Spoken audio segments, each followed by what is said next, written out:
Good morning everyone. आइए शुरू करते हैं आरओ के प्रीवियस ईयर के क्वेश्चन। इससे पहले हम कई सब्जेक्ट के प्रीवियस ईयर क्वेश्चन देख चुके हैं, जैसे कि जियोग्राफी और पॉलिटी।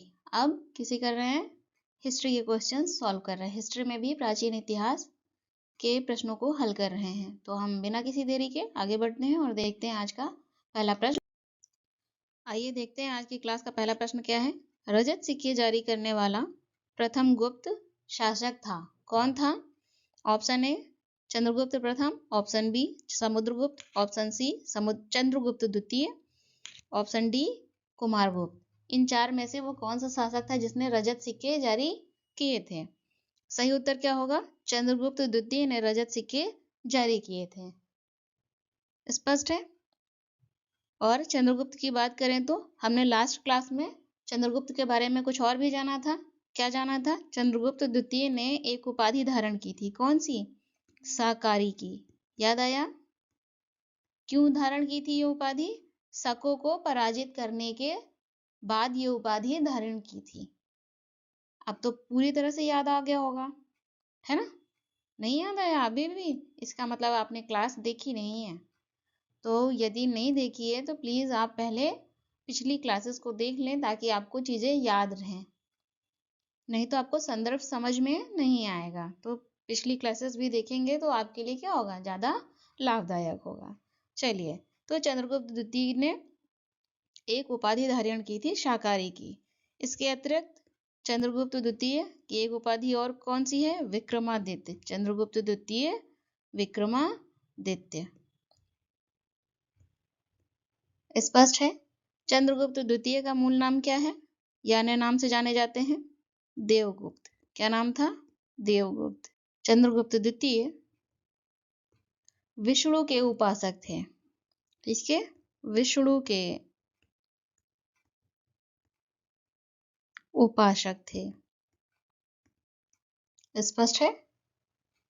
और क्या किया था? रजत सिक्का जारी करने वाले ये प्रथम शासक थे। जो रजत सिक्का जारी किया गया था, क्या रजत सिक्का, उसे क्या कहते थे? उसका कोई नाम होगा कि नहीं? रूपक। क्या कहते थे? रूपक। उसका नाम था रूपक। और गुप्त काल में जो सोने की मुद्रा, कौन सी? स्वर्ण मुद्रा थी, उसका क्या नाम था?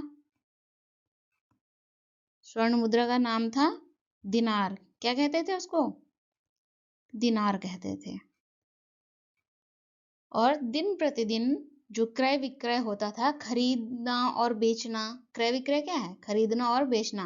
दिन प्रतिदिन के कार्यों के लिए जो मुद्रा प्रयुक्त होती थी उसे क्या कहते थे? कौड़ी। क्या कहते थे? कौड़ी। याद रहेगा? चलिए अगले प्रश्न की ओर बढ़े।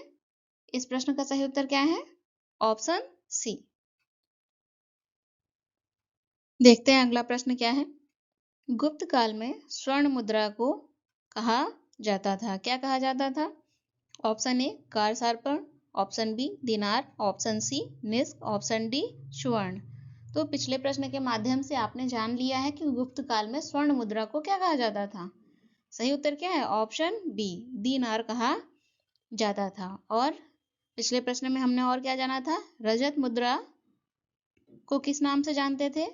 रजत मुद्रा अर्थात चांदी, अर्थात चांदी की मुद्रा, उसे रूपक के नाम से जानते थे या फिर रूप्यक। इन दोनों में से कुछ भी लिखकर आएगा आपके प्रश्न में, दोनों ही क्या होंगे? सही होंगे। स्पष्ट है। अगले प्रश्न की ओर बढ़े। चलिए, इस प्रश्न का सही उत्तर क्या है? Option B. अगला प्रश्न क्या है? मंदसौर प्रशस्ति, कौन सी प्रशस्ति? मंदसौर प्रशस्ति किस शासक की उपलब्धियों का विवरण प्रस्तुत करता है? वह कौन सा शासक है जिसकी उपलब्धियों का मंदसौर प्रशस्ति करता है? ऑप्शंस देखते हैं। Option A Skandagupta, option B Chandragupta द्वितीय, option C Ramagupta, option D Kumaragupta प्रथम। कुमारगुप्त प्रथम। तो इसमें से कौन सा सही उत्तर होगा? इस प्रश्न का सही उत्तर है ऑप्शन डी, कुमारगुप्त प्रथम की उपलब्धियों का वर्णन मंदसौर प्रशस्ति करता है।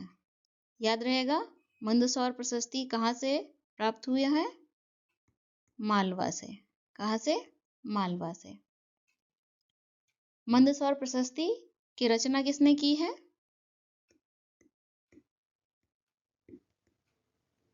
कुमारगुप्त प्रथम के समकालीन एक कवि थे। समकालीन एक कवि थे, क्या नाम था उनका? वत्स भट्ट। क्या नाम था? वत्स भट्ट। इन्होंने इसकी रचना की है। किसकी? मंदसौर प्रशस्ति की। और मंदसौर प्रशस्ति से क्या जानकारी प्राप्त होती है? मंदसौर प्रशस्ति में सूर्य मंदिर के वर्णन से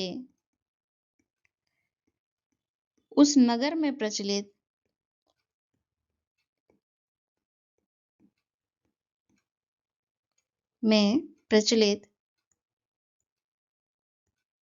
सूर्योपासना की जानकारी मिलती है।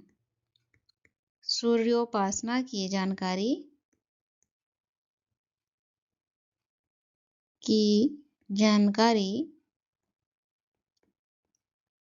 मिलती है। याद रहेगा। और पिछले प्रश्न में आपने क्या जाना था कि चंद्रगुप्त द्वितीय किसका उपासक है? विष्णु का उपासक है। लेकिन बात यह थी कुमारगुप्त प्रथम की करें तो ये शैव के उपासक हैं, है ना? शैव धर्म को मानता है। और शैव धर्म में भी किसे? आप सोच रहे होंगे भगवान शिव को? नहीं, ये भगवान शिव के पुत्र कार्तिकेय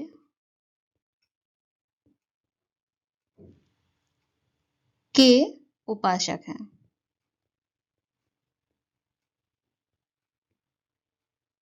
स्पष्ट है? ये बहुत ही महत्वपूर्ण जानकारियां हैं, आप इन्हें नोट कर लेंगे और रिवाइज करेंगे, है ना? इस प्रश्न का सही उत्तर क्या है? Option D. अगले प्रश्न की ओर बढ़ते हैं, देखते हैं अगला प्रश्न क्या है। तीसरी शताब्दी में वारंगल प्रसिद्ध था। तीसरी शताब्दी में वारंगल प्रसिद्ध था। किसके लिए प्रसिद्ध था? देखते हैं। तांबे के बर्तनों के लिए, स्वर्ण आभूषणों के लिए, लोहे के यंत्र उपकरणों के लिए, हाथी दांत के काम के लिए प्रसिद्ध था। तो वारंगल तीसरी शताब्दी में किसके लिए प्रसिद्ध था? लोहे के यंत्र और उपकरणों के लिए वारंगल प्रसिद्ध था। ठीक है, किसके लिए प्रसिद्ध था? लोहे के यंत्र और उपकरणों को बनाने के लिए वारंगल प्रसिद्ध था। वारंगल में अगरिया, कौन? अगरिया लोग रहते थे। अगरिया एक समूह होगा, अगरिया लोग रहते थे बड़ी संख्या में, और इनका परंपरागत व्यवसाय था लोहे के यंत्र और उपकरण बनाना। इनका क्या था? परंपरागत व्यवसाय था लोहे के यंत्र और उपकरणों को बनाना। इस प्रश्न का सही उत्तर क्या होगा? Option C. अगले प्रश्न की ओर बढ़ते हैं, देखते हैं अगला प्रश्न क्या है। योग के आविष्कारक थे। योग का आविष्कार किसने किया? है ना? ऑप्शन ए आर्यभट्ट ने, ऑप्शन बी चरक जी ने, ऑप्शन सी पतंजलि जी ने, ऑप्शन डी रामदेव ने। तो योग का आविष्कार किसने किया है? योग का आविष्कार किया है पतंजलि जी ने। किसने किया है? पतंजलि जी ने योग का आविष्कार किया है। पतंजलि जी को योग दर्शन का प्रणेता कहते हैं। पतंजलि जी को योग दर्शन का, इस तरह से भी आपसे प्रश्न पूछे जाते हैं तो आप इन्हें याद रखेंगे। पतंजलि जी को योग दर्शन का प्रणेता कहते हैं। ठीक है, और बात यदि आर्यभट्ट की जाए तो आर्यभट्ट क्या है? खगोल शास्त्री और गणितज्ञ हैं। खगोल शास्त्री और गणितज्ञ हैं जिन्होंने सूर्य सिद्धांत दिया है। स्पष्ट है। और साथ में एक नाम और है, कौन सा? चरक। क्या नाम है? चरक। ये क्या है? आयुर्वेद के प्रसिद्ध विद्वान हैं। किसके? आयुर्वेद के प्रसिद्ध विद्वान हैं। इन्होंने कौन सी पुस्तक लिखी है? चरक संहिता। क्या लिखा है? चरक संहिता लिखी है। और कनिष्क के राज्य वैद्य थे। कौन? चरक। चिकित्सक चरक या वैद्य चरक कनिष्क के राज्य वैद्य थे। कनिष्क किस वंश से संबंधित है? कनिष्क कुषाण वंश से संबंधित है। और कनिष्क का जब यहाँ पर नाम आया है तो आपको याद होगा, आपने जो पिछली क्लासेस की हैं हिस्ट्री की, एंशिएंट हिस्ट्री की, प्राचीन इतिहास की, उसमें आपको याद होगा बुद्ध जी से जुड़ा हुआ कथन क्या था? चौथी बौद्ध संगीति किसके समय हुई थी? कनिष्क के समय हुई थी। कनिष्क ने ही करवाई थी। याद आ गया? तो आप यहाँ से उसे लिंक कर सकते हैं। याद रखने के लिए लिंकिंग पॉइंट होना बहुत आवश्यक है, इसलिए लिंकिंग पॉइंट की मदद से याद रखेंगे तो आपको बहुत आसानी से याद हो जाएगा। ठीक है, अगले प्रश्न की ओर बढ़ते हैं। देखते हैं अगला प्रश्न क्या है, और इस प्रश्न का सही उत्तर है ऑप्शन सी। देखते हैं अगला प्रश्न क्या है। मीमांसा के प्रणेता थे। मीमांसा क्या है? दर्शन है। क्या है? दर्शन है। मीमांसा दर्शन के प्रणेता थे। ऑप्शन है Kanad, option B Vashishtha, option C Vishwamitra, option D Jaimini. इनमें से कौन है जो मीमांसा दर्शन के प्रणेता थे? कौन है? सही उत्तर क्या है? जैमिनी। Option D Jaimini. जैमिनी जी मीमांसा दर्शन के प्रणेता थे। बात मीमांसा दर्शन की है, यहाँ पर प्रश्न में आपसे पूछा गया है, तो कुछ मीमांसा दर्शन के बारे में भी जान लेते हैं। और जो कुछ मैं बता रही हूँ आपको, ये सब आपके एग्जाम में पूछा गया है, उसी बात को ध्यान में रख कर मैं आपको यहाँ बता रही हूँ। मीमांसा दर्शन दो भागों में बटा हुआ है। कौन से दो भाग हैं वो? पूर्व मीमांसा, क्या कहते हैं? पूर्व मीमांसा, और दूसरा उत्तर मीमांसा। दूसरा उत्तर मीमांसा। याद रहेगा। पूर्व मीमांसा के प्रणेता कौन है? जैमिनी जी। और उत्तर मीमांसा के बादरायण जी। कौन? बादरायण जी। तो आप इनका नाम याद रखेंगे। हो सकता कभी प्रश्न में आपसे जैमिनी न देकर बादरायण दिया हो तो भी आप उसे ही टिक करेंगे। किसे? बादरायण को। इन दो नामों में से कोई भी एक नाम आपके ऑप्शन में मिल जाए तो आप वही टिक करेंगे। यदि पूर्व मीमांसा के प्रणेता पूछते हैं तो जैमिनी, उत्तर मीमांसा के प्रणेता बादरायण, केवल मीमांसा के प्रणेता जैमिनी। अगले प्रश्न की ओर बढ़े। अच्छा, यहाँ पर ध्यान देने की बात है, क्या यहाँ पर एक ऑप्शन आपको कणाद दिया गया है। देख रहे हैं आप सभी, कणाद जी ने एक दर्शन प्रस्तुत किया था। कौन सा दर्शन? वैशेषिक दर्शन। कौन सा दर्शन? वैशेषिक दर्शन। वैशेषिक दर्शन के प्रवर्तक हैं कणाद जी। और इसी दर्शन में, ये जो वैशेषिक दर्शन है, इसी दर्शन में परमाणु सिद्धांत का, कौन सा? परमाणु सिद्धांत का उल्लेख है। परमाणु सिद्धांत का उल्लेख है। तो आप इन्हें याद रखेंगे। जो भी महत्वपूर्ण बातें हैं वो मैं आपके साथ साझा कर रही हूँ। इस प्रश्न का सही उत्तर क्या है? ऑप्शन डी इस प्रश्न का सही उत्तर है। अगले प्रश्न की ओर बढ़, आइए देखते हैं अगला प्रश्न क्या है। निम्नलिखित में से कौन सा युग्म सही सुमेलित नहीं है? हमें इसमें क्या करना है? रॉन्ग आंसर सर्च करना है ना? क्या देखते हैं पहला ऑप्शन क्या है। Option A Vallabhacharya, option B Ramanuja, option C Madhvacharya, option D Shankaracharya. यहाँ पर शंकर केवल लिखा हुआ है, आपके ऑप्शन में कभी शंकराचार्य या फिर कभी शंकर लिखकर आएगा, तो आप कंफ्यूज नहीं होना है, दोनों एक ही हैं। ठीक है। वल्लभाचार्य ने कौन सा सिद्धांत दिया है? द्वैतवाद? नहीं। कौन सा सिद्धांत दिया है? वल्लभाचार्य जी ने दिया है शुद्ध द्वैतवाद। कौन सा? शुद्ध द्वैतवाद। और रामानुजाचार्य जी ने विशिष्ट द्वैतवाद का सिद्धांत दिया है। ये सही है, ऑप्शन बी। माधवाचार्य जी ने द्वैतवाद का सिद्धांत दिया है, ये भी सही है। और शंकराचार्य जी ने अद्वैतवाद का सिद्धांत दिया है, यह भी सही है। गलत क्या है? ऑप्शन ए गलत है। यही हमारा सही उत्तर होगा। वल्लभाचार्य जी का सिद्धांत क्या है? शुद्ध द्वैतवाद। स्पष्ट है?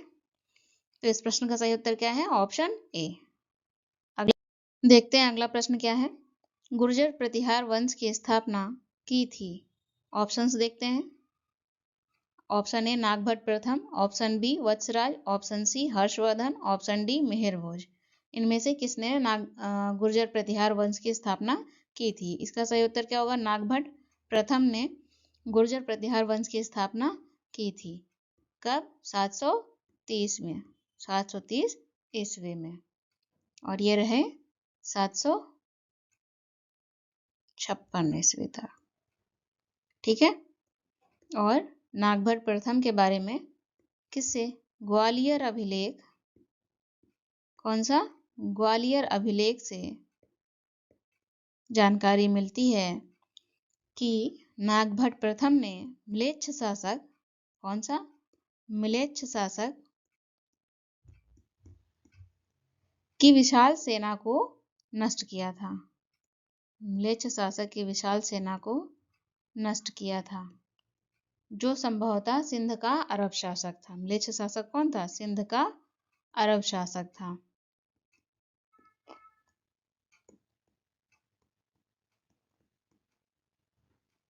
याद रहेगा?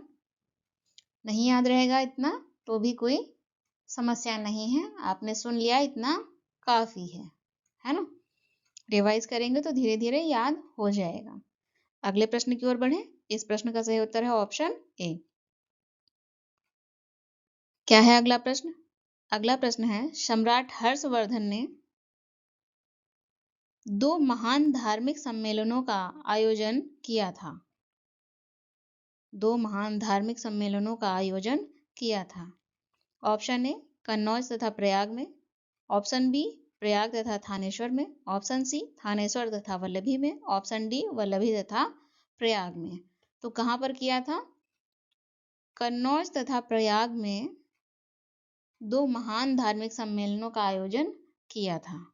किसने? सम्राट हर्षवर्धन ने। किस वंश से हैं ये? पुष्यभूति वंश। ये भी प्रश्न पूछा जाता है कि हर्षवर्धन किस वंश से थे? पुष्यभूति वंश से थे। याद रहेगा? प्रयाग में, प्रयाग जो आज के समय में क्या है? प्रयागराज है। प्रयाग में प्रति 5वें वर्ष, कौन से? प्रति 5वें वर्ष सम्राट हर्षवर्धन क्या करते थे? समारोह का आयोजन करते थे। समारोह का आयोजन करते थे। और इस समारोह को क्या कहते थे? महामोक्ष परिषद कहा जाता था। ये जो समारोह था इसे महामोक्ष परिषद कहा जाता था। स्पष्ट है? इस प्रश्न का सही उत्तर क्या है? ऑप्शन ए। अगले प्रश्न की ओर बढ़े। क्या है अगला प्रश्न? किस अभिलेख से ज्ञात होता है कि स्कंदगुप्त ने हूणों को पराजित किया था? किसे पराजित किया था? हूणों को पराजित किया था। किसने? स्कंदगुप्त ने। ऑप्शंस देखते हैं। भीतरी स्तंभ लेख से, इलाहाबाद स्तंभ लेख से, मंदसौर अभिलेख से और उदयगिरी अभिलेख से। तो किस स्तंभ से जानकारी मिलती है? कि स्कंदगुप्त ने हुड़ों को पराजित किया था? इसका सही उत्तर है ऑप्शन ए। भीतरी स्तंभ लेख से यह जानकारी मिलती है। भीतरी स्तंभ लेख कहाँ है, कहाँ मिला है? उत्तर प्रदेश के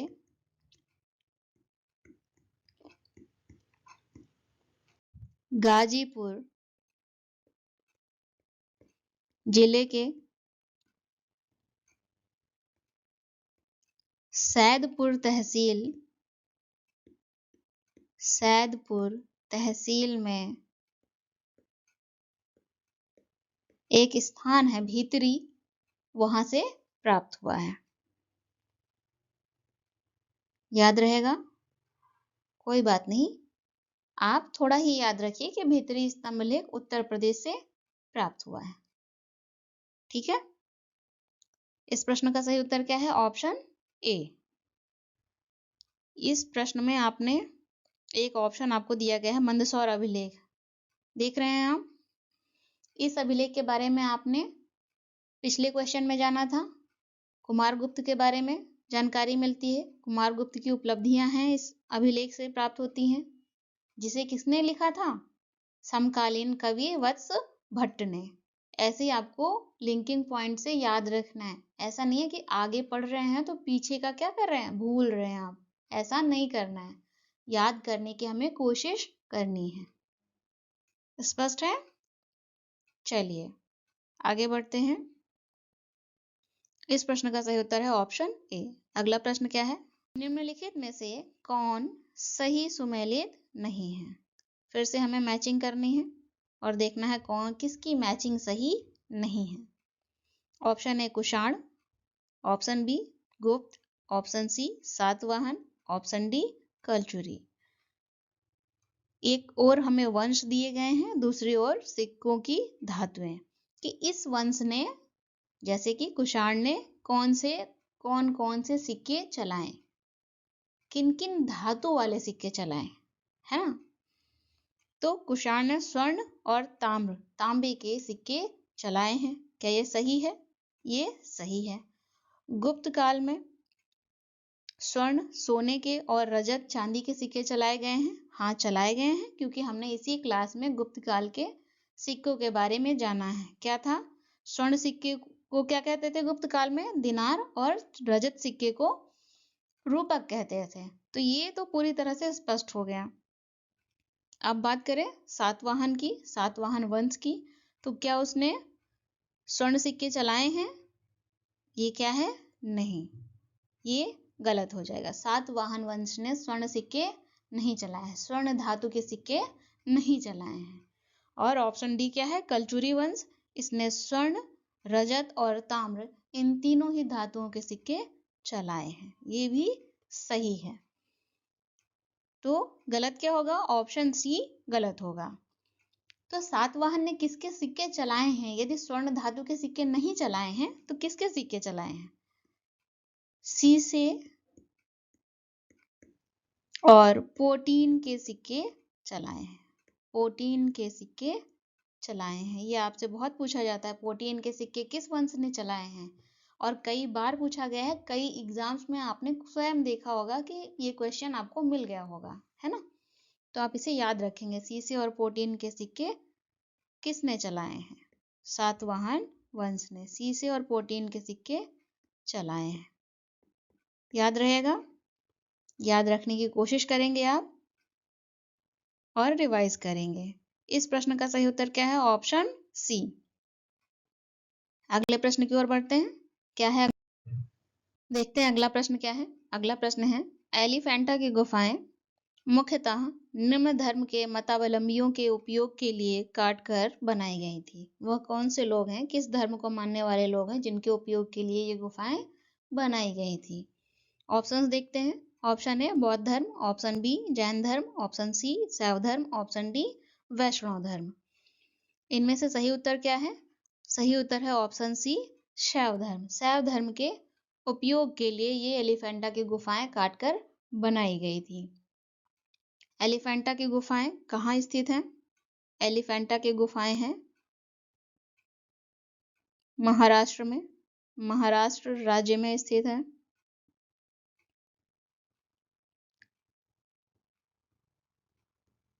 एलिफेंटा की गुफाओं का निर्माण किसके द्वारा करवाया गया है? राष्ट्रकूट शासकों द्वारा। राष्ट्रकूट शासकों द्वारा इन गुफाओं का निर्माण करवाया गया है। एलिफेंटा के जो गुफाएं हैं वहां, वो कितनी हैं? 7 गुफाएं हैं। कितनी? 7। 7 में से 5 गुफाएं हिंदू धर्म के को समर्पित हैं और 2 गुफाएं जो हैं वो क्या हैं? बौद्ध गुफाएं हैं। बौद्ध गुफाएं हैं। हिंदू धर्म, शिव। याद रहेगा? चलिए आगे बढ़ते हैं और देखते हैं अगला प्रश्न क्या है। इसे याद रखना है, जो भी बातें बताई गई हैं वो सभी महत्वपूर्ण बातें हैं। तो अगले प्रश्न की ओर बढ़ते हैं और इस प्रश्न का सही उत्तर है ऑप्शन सी। अगला प्रश्न क्या है? एलोरा के कैलाश मंदिर का निर्माण कराया था। एलोरा के कैलाश मंदिर का निर्माण करवाया था। किसने करवाया था? देखते हैं। ऑप्शन ए राष्ट्रकूटों ने, ऑप्शन बी वातापी के चालुक्यों ने, ऑप्शन सी गंग शासकों ने, ऑप्शन डी उपर्युक्त में से कोई नहीं। एलोरा का कैलाश मंदिर, एलोरा के कैलाश मंदिर का निर्माण करवाया था ऑप्शन ए राष्ट्रकूट शासकों ने। राष्ट्रकूट शासक में किसने करवाया था? राष्ट्रकूट शासक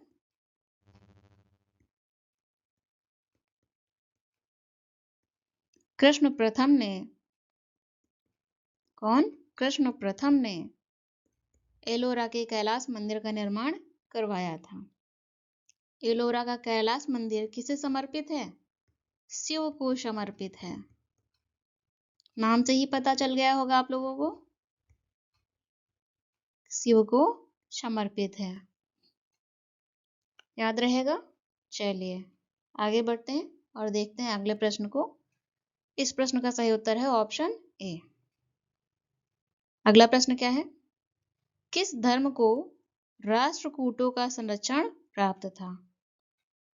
ऑप्शंस क्या हैं? ऑप्शन ए बौद्ध धर्म, ऑप्शन बी जैन धर्म, ऑप्शन सी शैव धर्म और ऑप्शन डी शाक्त धर्म।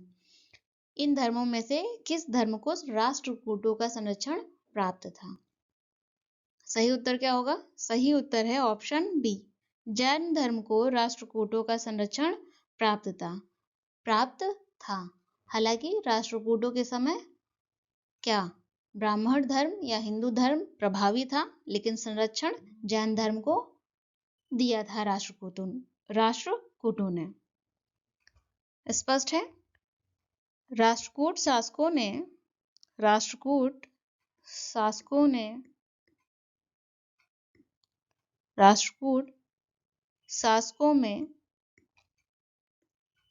एक शासक है। कौन? अमोघ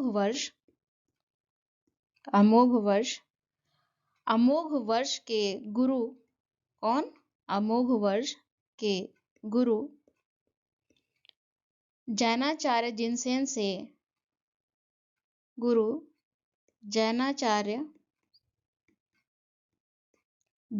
ने आदि पुराण की रचना की है। किसकी? आदि पुराण की रचना की है। तो आप देख सकते हैं किसे संरक्षण प्राप्त था। उदाहरण स्वरूप जैन धर्म को संरक्षण प्राप्त था और उदाहरण क्या है? राष्ट्रकूट शासकों में अमोघ वर्ष नाम का एक शासक था जिसके गुरु जैनाचार्य जिनसेन थे। उन्होंने आदि पुराण की रचना की थी। स्पष्ट है? इस प्रश्न का सही उत्तर क्या है? Option B. अगले प्रश्न की ओर बढ़े। क्या है अगला प्रश्न? निम्नलिखित में से कौन सही नहीं है? ऑप्शंस क्या हैं? स्तूप, चित्रकारी, कनिष्क की सिरविहीन मूर्ति और दशावतार मंदिर। हमें इसमें सेलेक्ट करना है। स्तूप सांची का क्या है? स्तूप है, मंदिर है। सही है? स्तूप क्या है? सांची है। सांची का स्तूप हम बोलते हैं ना, सांची का स्तूप। तो ये सही है, ये सही मैचिंग है। चित्रकारी, बाघ चित्रकारी हम देखते हैं, तो ऑप्शन बी भी सही है। कनिष्क की सिर विहीन मूर्ति कहाँ से मिली है? मथुरा से, ये भी सही है। और दशावतार मंदिर ये कहाँ है? कानपुर में नहीं, कहाँ पर है? ललितपुर में है। कहाँ पर? ललितपुर में। ललितपुर में, देवगढ़ में, ललितपुर के देवगढ़ में है दशावतार मंदिर। तो ऑप्शन डी क्या हो जाएगा? गलत हो गया। यही हमारा सही उत्तर है। इस प्रश्न का सही उत्तर है ऑप्शन डी। अगले प्रश्न की ओर बढ़े। क्या है अगला प्रश्न? निम्नलिखित में से कौन सही सुमेलित नहीं है? एक बार फिर से हमें गलत को सिलेक्ट करना है, ठीक है। ऑप्शंस देखते हैं। Option A Elephanta, option B Shravanabelagola, option C Khajuraho, option D Sanchi. Option D Sanchi. Match करते हैं। Option A Elephanta. इसी क्लास में हमने जाना एलिफेंटा क्या है? गुफा है। एलिफेंटा गुफा है, इसमें कोई डाउट नहीं है क्योंकि हमने इसी क्लास में जाना है। श्रवणबेलगोला क्या है? मूर्ति है। कहाँ पर है? कर्नाटक में है। कर्नाटक में है और जैन धर्म के प्रथम तीर्थंकर ऋषभ देव जी के पुत्र का नाम है श्रवणबेलगोला। उन्हीं की ये मूर्ति है जो कि कर्नाटक में है। Option C Khajuraho. खजुराहो क्या है? मंदिर है। ये भी सही है। और पिछले क्वेश्चन से आपने ये भी जाना कि सांची एक किला नहीं है। सांची कहाँ स्थित है? एमपी में है, मध्य प्रदेश में है। खजुराहो भी मध्य प्रदेश में है, ठीक है। एलिफेंटा महाराष्ट्र में है और श्रवणबेलगोला कर्नाटक में है। श्रवणबेलगोला की मूर्ति कर्नाटक में है, सांची एमपी में है। और हमने जाना पिछले क्वेश्चन में कि सांची स्तूप है, किला नहीं है। ये क्या हो जाएगा? गलत हो जाएगा। और यही हमारा सही उत्तर होगा। इस प्रश्न का सही उत्तर क्या है? Option D. अगले प्रश्न की ओर बढ़ते हैं। क्या है अगला प्रश्न? निम्नलिखित में से कौन सही नहीं है? ऑप्शंस देखते हैं। Bhimbetka, option B shore temple, option C Hampi, option D Manas. इनमें से हमें सिलेक्ट करना है कौन, क्या क्या सिलेक्ट करना है? रॉन्ग सिलेक्ट करना है कि चार ऑप्शन में से कौन किसकी मैचिंग गलत है। कंफ्यूजन नहीं क्रिएट करना है, किसकी मैचिंग गलत है हमें उसे सिलेक्ट करना है। भीमबेटका कहाँ है? भीमबेटका की गुफाएं आपने लास्ट क्लास की होगी और मैं पूरी उम्मीद करती हूँ कि आप बहुत अच्छे बच्चे और आपने जरूर की होगी, तो आपको मालूम होगा भीमबेटका कहाँ पर है। भीमबेटका की गुफाएं मध्य प्रदेश में है ना। तो ये क्या हो जाएगा? ये सही हो जाएगा। और दूसरा ऑप्शन क्या है? Option B shore temple. Shore temple कहाँ पर है? आंध्र प्रदेश में नहीं, शोर टेम्पल है तमिलनाडु में। कहाँ पर स्थित है शोर टेम्पल? तमिलनाडु में। द्रविड़ शैली का अद्भुत नमूना है शोर टेम्पल। और ऑप्शन सी हम्पी। हम्पी कहाँ स्थित है? कर्नाटक। और ऑप्शन डी मानस। मानस राष्ट्रीय उद्यान है जो कहाँ स्थित है? मानस नेशनल पार्क असम में स्थित है।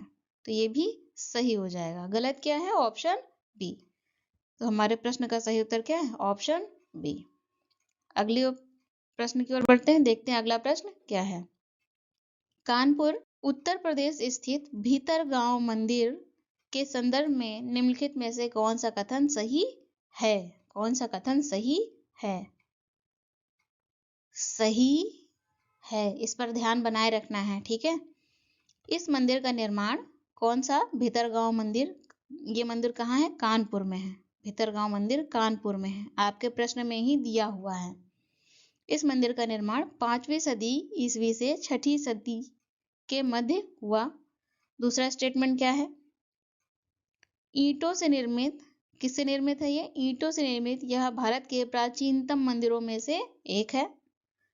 नीचे दिए गए कोड का प्रयोग करके सही उत्तर का चयन कीजिए। क्या है? केवल एक, केवल दो, एक और दो दोनों, ना तो एक और ना ही दो। क्या सही है? भीतरगांव मंदिर के संदर्भ में पहला स्टेटमेंट 5वीं से 6ठी सदी के मध्य इसका निर्माण हुआ है, ये करेक्ट है, ये सही है। और दूसरा स्टेटमेंट है ईंटों से निर्मित यह भारत के प्राचीनतम मंदिरों में से एक है, यह स्टेटमेंट भी सही है। तो दोनों स्टेटमेंट क्या हो गए? सही हो गए। इस आधार पर ऑप्शन सी क्या हो जाएगा? सही उत्तर होगा। ऑप्शन सी सही उत्तर होगा। अगले प्रश्न की ओर बढ़े। क्या है अगला प्रश्न? देखते हैं अगला प्रश्न क्या है। निम्नलिखित में से किसका शिखर द्रविड़ शैली में बना हुआ है? शिखर की बात हो रही है, किसका शिखर द्रविड़ शैली में बना हुआ है? ऑप्शंस देखते हैं।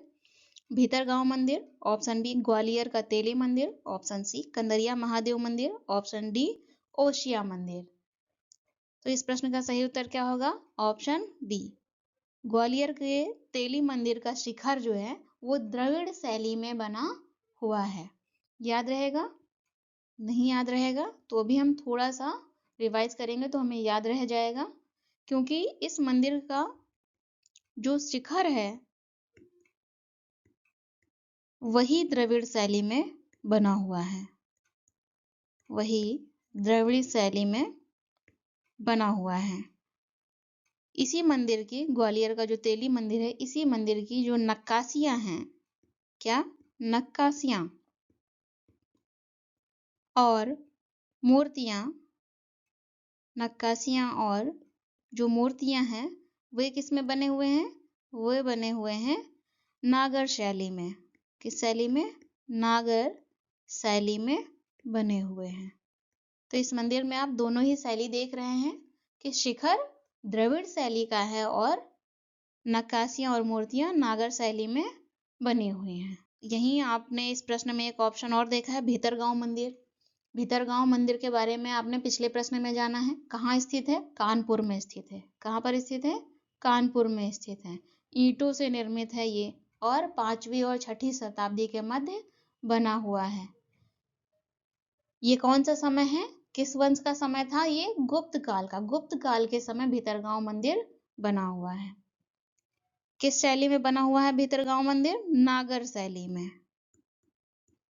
भीतरगांव मंदिर किस शैली में बना है? नागर शैली में बना हुआ है। वहीं बात कंदरिया महादेव की करें तो ये कहाँ पर है? खजुराहो में है। कहाँ पर है? खजुराहो में है। खजुराहो कहाँ पर है? मध्य प्रदेश में। याद आ गया? चलिए, इस प्रश्न का सही उत्तर है ऑप्शन बी। अगले प्रश्न की ओर बढ़े। क्या है अगला प्रश्न? महाबलीपुरम के रथ मंदिरों का निर्माण किसने करवाया था? रथ मंदिरों का निर्माण किसने करवाया था? ऑप्शन ए नरसिंह वर्मन प्रथम ने, ऑप्शन बी समुद्रगुप्त ने, ऑप्शन सी हर्ष ने, ऑप्शन डी पुलकेशिन द्वितीय ने। किसने करवाया था रथ मंदिरों का निर्माण? नरसिंह वर्मन प्रथम ने रथ मंदिरों का निर्माण करवाया था। नरसिंह वर्मन प्रथम ने। किस शैली में? मामल्ल शैली में। इसे क्या कहते हैं? महाबलीपुरम को मामल्लपुरम भी कहते हैं। महाबलीपुरम को क्या कहते हैं? मामल्लपुरम भी कहते हैं।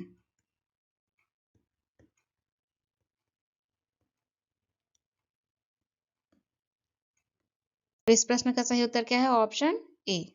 अगले प्रश्न की ओर बढ़े। देखते हैं अगला प्रश्न क्या है। निम्नांकित राजवंशों में से किसके शासक अपने शासन काल में ही अपना उत्तराधिकारी घोषित कर देते थे? वह कौन सा राजवंश है जो अपने शासन काल में ही अपने उत्तराधिकारी को घोषित कर देता था? सही उत्तर क्या है? देखते हैं। Option A Chalukya, option B Chola, option C Kadamba, option D Kalachuri. वैसे तो लगभग जो ऑप्शन दिए गए हैं सभी अपने शासन काल में ही उत्तराधिकारी को घोषित कर देते थे, है ना? लेकिन प्रभावी तौर पर हम चोल को देखते हैं। स्पष्ट है? प्रभावी तौर पर चोलों को देखते हैं। अगले प्रश्न की ओर बढ़े। क्या है अगला प्रश्न? अगला प्रश्न देखते हैं क्या है। ईसा की प्रारंभिक शताब्दी में भारत तथा रोम के बीच घनिष्ठ व्यापारिक संबंधों की सूचना की नहीं किस पुरास्थल की खुदाइयों से प्राप्त हुई है? किस पुरास्थल की खुदाइयों से प्राप्त हुई है? जहां से ये पता चलता है कि भारत तथा रोम के बीच क्या थे? घनिष्ठ व्यापारिक संबंध थे। ऑप्शंस देखते हैं। Option A Madurai, option B Tamralipti, option C Tondi, option D Arikamedu. Option D Arikamedu. और इस प्रश्न का सही उत्तर क्या है? Option D Arikamedu. ये भारत के पूर्वी तट पर स्थित है। पूर्वी तट पर स्थित है। इसे, ये जो अरिकमेडु है, इसे पोडुके भी कहते हैं। क्या कहते हैं? पोडुके भी कहते हैं। इसकी जानकारी किसकी? अरिकमेडु, या जिसे इसी को पोडुके कहते हैं। और इसकी जानकारी, इस तट की जानकारी किसमें मिलती है? पेरिप्लस ऑफ द एरिथ्रियन सी में इसकी जानकारी मिलती है। किसमें मिलती है? पेरिप्लस ऑफ द एरिथ्रियन सी से इस पुरास्थल की जानकारी मिलती है। अब बात है यहाँ पर किसकी? भारत तथा रोम के बीच घनिष्ठ व्यापार होने की। तो ऐसे कोई साक्ष्य मिले होंगे, जैसे अरिकमेडु से रोम के दो हत्थे वाला कलश प्राप्त हुआ है, और रोमन लैंप प्राप्त हुए हैं। रोमन लैंप प्राप्त हुए हैं, रोमन ग्लास प्राप्त हुए हैं, जिससे ये जानकारी मिलती है कि भारत और रोम के बीच घनिष्ठ व्यापार संबंध थे। अरिकमेडु भारत के पूर्वी तट पर है। आप कहीं और मत समझ लीजिएगा। ये पूरा स्थल भारत के पूर्वी तट पर स्थित है। ओके, फिर मिलते हैं अगली क्लास में। Thank you.